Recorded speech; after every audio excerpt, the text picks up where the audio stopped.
Hi, this is Barbara.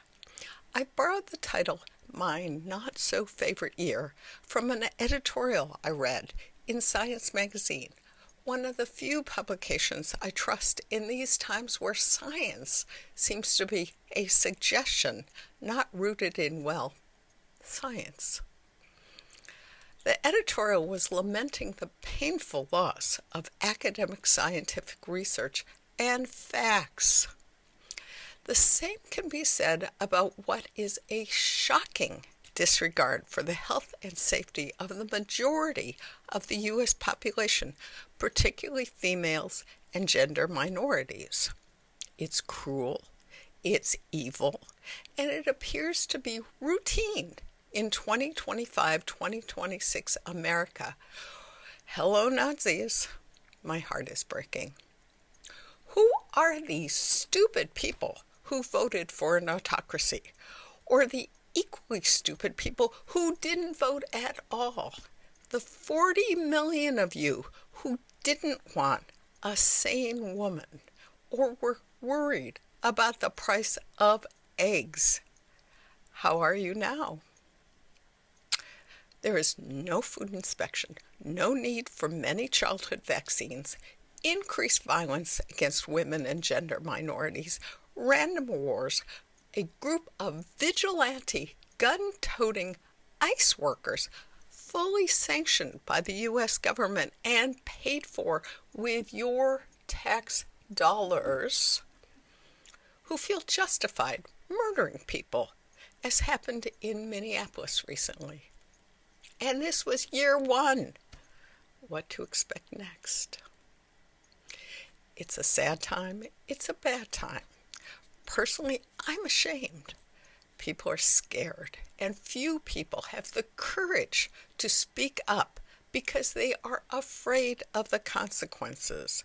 The current administration has cowed people into being silent. Meanwhile, it's cost prohibitive to buy food, certainly healthy food. Unemployment is escalating, and bottom line, the rich are richer and the poor are poorer. Why? Because too many of you voted for an autocracy or didn't vote at all. You voted to have more unhoused, more unhealthy, more starving, while the current administrator naps during cabinet meetings, gets richer, and is more concerned with rebuilding the White House for hundreds of millions of dollars rather than taking care of the American people. On a different subject, I want to thank the many of you who wrote lovely notes about the pause that Toby's Fund has had to make in collecting donations. It's been a hard and sad time for us to admit that the environment is too unfriendly for those of us who crave bodily autonomy for everyone.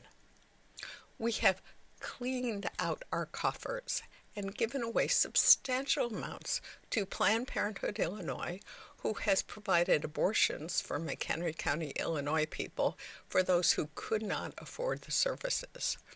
We have also given large donations to the Care Center of McHenry County, part of Northwest CASA, Coalition Against Sexual Assault, to help rape survivors with their reproductive care needs, as sexual assault has increased during this unfriendly administration.